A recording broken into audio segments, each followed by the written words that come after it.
Bonsoir, bonsoir, bonsoir à tous.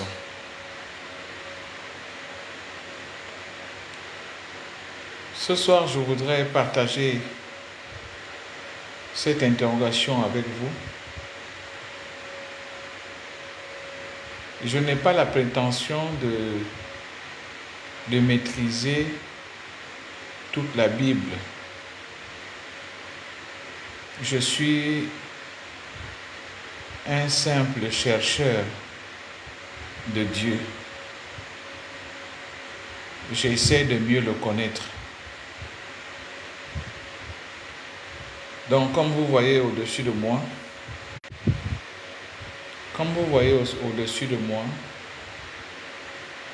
la question est de savoir si c'est bon de prier pour la mort de ses ennemis. Tout cela sera fait à la lumière de la Bible, qui est notre référence.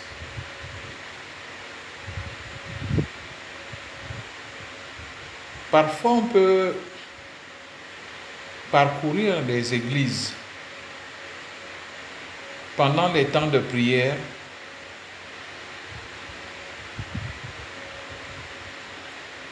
certains sujets de prière sont lancés et on entend soit qu'on doit prier pour tuer les sorciers, ou bien on doit prier pour tout ce qui nous embête. Est-ce que cela est l'enseignement de Jésus?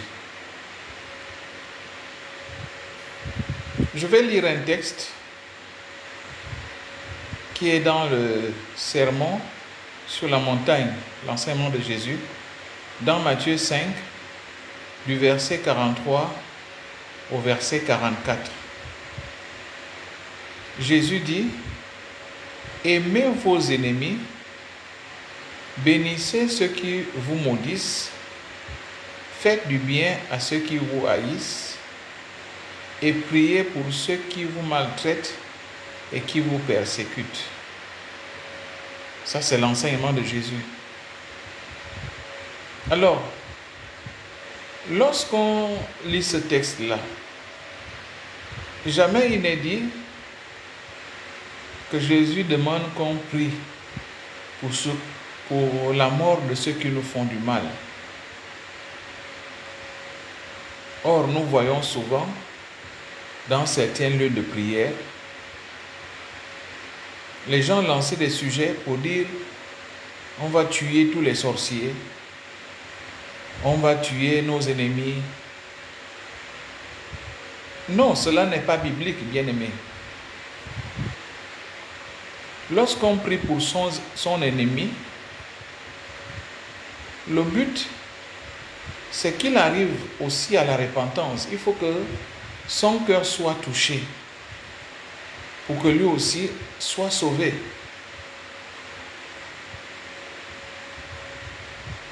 Le but, lorsqu'on prie pour ses ennemis, c'est qu'il arrive aussi à la conversion, qu'il arrive aussi à la repentance.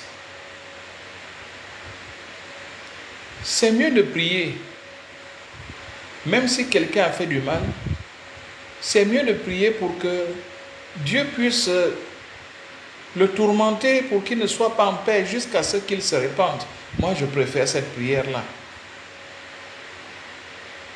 Si quelqu'un a volé quelque chose chez toi, tu cherches cela, c'est mieux de prier pour que cette personne ne soit pas en paix avec ton objet dans sa maison, jusqu'à ce qu'il reconnaisse, qu'il se répande.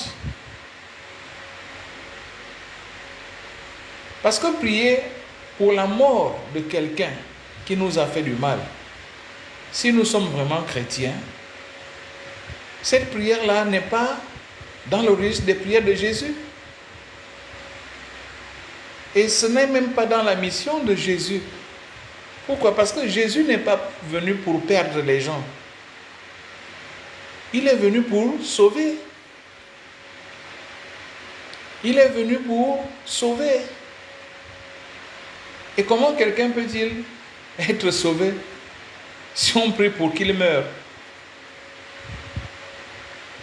Ça veut dire que quelque part, celui qui prie comme ça, lui aussi devient sorcier sans s'en rendre compte. Puisque, en général, les sorciers, leur travail, c'est de tuer, c'est de détruire. Au fond de mon cœur, je me dis souvent que ce sont des prières inspirées par Satan, inspirées par des démons. Parce que celui qui détruit, qui égorge, ce n'est pas Jésus. C'est Satan qui détruit. Alors si tu pries maintenant pour que quelqu'un soit détruit, pour que quelqu'un meure, en quoi tu vas justifier que tu es serviteur de Dieu ou que tu es enfant de Dieu? Quel est le mandat que tu as reçu? Est-ce que tu as reçu le mandat pour que les gens soient tués, pour que les gens meurent? Non. Parce que lorsque quelqu'un reçoit un mandat, il reçoit le mandat selon le travail que Jésus lui-même faisait.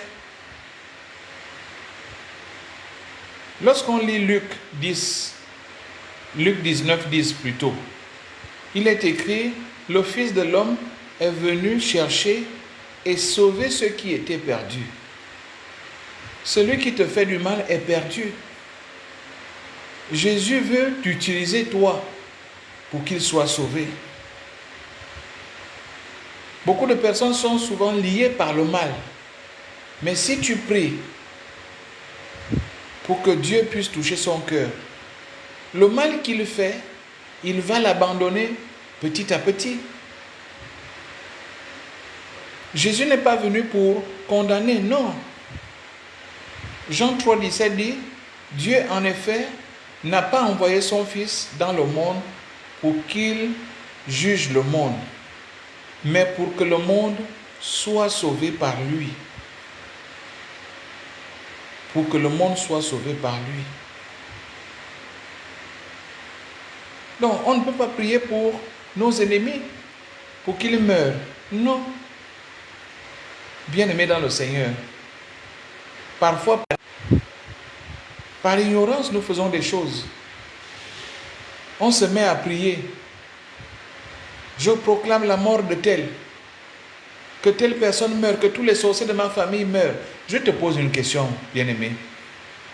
Si le sorcier de ta famille, c'est ton parent direct, si c'est ta mère, si c'est ton père, si c'est ton oncle, si c'est ton petit frère, la prière que tu fais en ce moment-là pour qu'il meure, c'est que tu veux que ces personnes dans ta famille ne soient pas sauvées.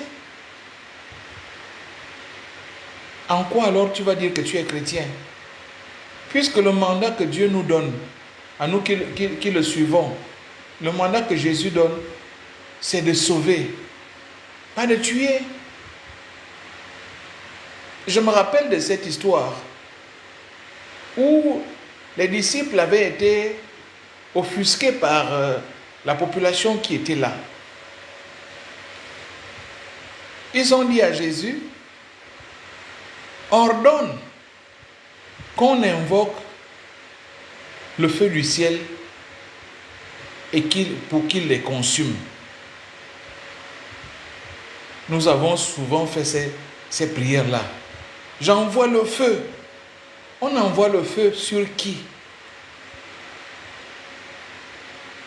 Moi, je me pose la question. Parfois, je l'ai fait par ignorance. Mais au fur et à mesure que je cherche à connaître, je me rends compte que nous prions mal. Bien-aimés, si nous envoyons vraiment le feu, vous croyez que si devant nous, on envoie le feu, si c'est le diable qu'on vise, vous croyez qu'il est là devant nous? C'est un esprit. La seule personne qui peut s'attaquer aux esprits, c'est Dieu lui-même, à travers ses anges. Donc le feu qu'on va envoyer là, parfois c'est un feu inutile. Vous allez me dire, oh voilà, il arrive que les gens manifestent quand on envoie le feu. Il arrive, oui. On va envoyer le feu sur qui? Sur les parents ou sur les esprits? Donc, ceci pour dire que parfois nous prions mal. Nous qui sommes zélés dans l'église de Christ, nous prions mal. Nous pensons que en priant pour la mort de nos ennemis, nous faisons la volonté de Dieu. Non. Jésus n'a pas demandé de tuer nos ennemis. Il a demandé de prier pour nos ennemis. Jésus n'a pas demandé d'invoquer les flèches invisibles pour tuer nos ennemis. Sache ce soir, mon frère, toi qui es habitué à faire cette prière, toi qui es habitué à demander à Dieu de tuer tes ennemis, sache que tu pries mal, ma soeur. Si tu es habitué à faire ce genre de prière, tu pries mal. Parce que Dieu ne demande pas qu'on prie pour la mort de nos ennemis. Dieu demande qu'on prie pour leur salut. Peu importe le mal. Et si tu veux prier pour quelqu'un, il faut d'abord lui pardonner dans ton cœur. Parce que si tu pardonnes à quelqu'un, que tu pries pour lui, Dieu aussi va s'occuper de ta situation et il va pardonner tes péchés, tes iniquités. Vraiment que Dieu nous fortifie, qu'il nous enseigne à mieux suivre ses instructions et ne pas faire d'erreurs dans la pratique de la parole de Dieu. Que Dieu nous bénisse vraiment, qu'il nous conduise dans la vérité, dans toute la vérité. Amen.